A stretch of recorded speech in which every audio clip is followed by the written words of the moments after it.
এই মুহূৰ্তত দিবলৈ আন এক গুৰুত্বপূৰ্ণ খবৰ। এচি বিস্ফোৰণৰ ফলত ভয়ংকৰ অগ্নিকাণ্ড। পুৱতি নিশা শেষ হৈ গ'ল 9 গৰাকীকৈ লোকৰ জীৱন। দিল্লীৰ শ্বাহদৰা অঞ্চলৰ বিবেক বিহাৰত এটা 4 মহলীয়া আৱাসিক অট্টালিকাত ভয়াৱহ অগ্নিকাণ্ড। আৰু এই ঘটনাত কমেও 9 গৰাকী লোকৰ মৃত্যু হৈছে, লগতে কেইবাগৰাকী লোক আহত হৈছে বুলি জানিব পৰা গৈছে।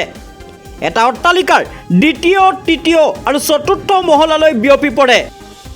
আৰু এই অগ্নিকাণ্ডৰ ফলত সমগ্ৰ অঞ্চলটোত আতংকৰ সৃষ্টি হৈছে। জনাই গৈছোঁ এই মুহূৰ্তৰ এক ব্ৰেকিং নিউজ। এচি বিস্ফোৰণৰ ফলত ভয়ংকৰ অগ্নিকাণ্ড সংঘটিত হৈছে আৰু পুৱতি নিশা শেষ হৈ গ'ল 9 গৰাকীকৈ লোকৰ জীৱন। দিল্লীৰ শ্বাহদৰা অঞ্চলৰ বিবেক বিহাৰত এটা 4 মহলীয়া আৱাসিক অট্টালিকাত এই ভয়াৱহ অগ্নিকাণ্ড সংঘটিত হৈছে।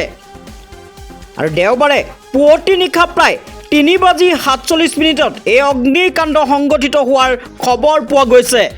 জনাই গৈছোঁ এই মুহূৰ্তৰ আন এক ব্ৰেকিং নিউজ।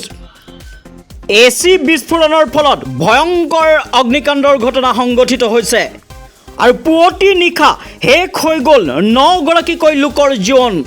আৰু এই অগ্নিকাণ্ডৰ সময়ত বহু বাসিন্দা ঘৰৰ ভিতৰত আবদ্ধ হৈ আছিল। অগ্নি নিৰ্বাপক বাহিনীৰ জোৱানসকলে প্ৰায় 10-15 গৰাকী লোকক ততাতৈয়াকৈ উদ্ধাৰ কৰে। দীৰ্ঘ সময় প্ৰচেষ্টাৰ অন্তত জুই নিয়ন্ত্ৰণলৈ আহে যদিও ওপৰৰ মহলাত এতিয়াও ধোঁৱা ওলাই আছে। এইফালে এই ঘটনাক প্ৰত্যক্ষ কৰি স্থানীয় লোকে মন্তব্য কৰে যে এচি বিস্ফোৰণৰ ফলতে এই জুইৰ সূত্ৰপাত হোৱা বুলি। অৱশ্যে এই দাবী কোনো চৰকাৰী নিশ্চিতকৰণ বাতৰি যুগুত কৰা পৰ্যন্ত হোৱা নাই আৰু মৃতকসকলৰ পৰিচয় বাতৰি যুগুত কৰা পৰ্যন্ত জানিব পৰা হোৱা নাই। আৰু এই সমগ্ৰ ঘটনাৰ তদন্ত চলি আছে। জনাই গৈছোঁ এই মুহূৰ্তৰ আন এক ব্ৰেকিং নিউজ। এচি বিস্ফোৰণৰ ফলত ভয়ংকৰ অগ্নিকাণ্ডৰ ঘটনা সংঘটিত হৈছে আৰু দিল্লীত সংঘটিত হৈছে এই ভয়ংকৰ অগ্নিকাণ্ডৰ ঘটনা। পুৱতি নিশা শেষ হৈ গ'ল 9 গৰাকীকৈ লোকৰ জীৱন আৰু নিমিষতে ছাই হৈ পৰিছে 9 গৰাকীকৈ লোকৰ জীৱন। দিল্লীৰ শ্বাহদৰা অঞ্চলৰ বিবেক বিহাৰত এটা 4 মহলীয়া আৱাসিক অট্টালিকাত এই ভয়াৱহ অগ্নিকাণ্ড সংঘটিত হয়।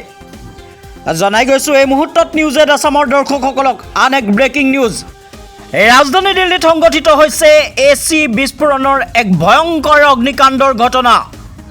আৰু এই অগ্নিকাণ্ডত অতি কমেও 9 গৰাকীকৈ লোকৰ মৃত্যু হৈছে আৰু লগতে কেইবাগৰাকী লোক আহত হোৱাৰ খবৰ পোৱা গৈছে। আৰু এটা অট্টালিকাৰ দ্বিতীয় আৰু তৃতীয় লগতে চতুৰ্থ মহলালৈ বিয়পি পৰে এই অগ্নিকাণ্ড। আৰু এই অগ্নিকাণ্ডৰ ফলত সমগ্ৰ অঞ্চলত এতিয়া আতংকৰ সৃষ্টি হৈছে। দেওবাৰে পুৱতি নিশা 3:47 এই ভয়াৱহ অগ্নিকাণ্ড খবৰ পোৱা গৈছিল আৰু লগে লগে আৰক্ষী, অগ্নি নিৰ্বাপক বাহিনী আৰু দুৰ্যোগ ব্যৱস্থাপনা বাহিনী ঘটনাস্থলীত উপস্থিত হৈ উদ্ধাৰ অভিযান আৰম্ভ কৰে। আৰু অগ্নি নিৰ্বাপক বাহিনীৰ 12খনকৈ বাহনে জুই নিয়ন্ত্ৰণ কৰিবলৈ সক্ষম হয়।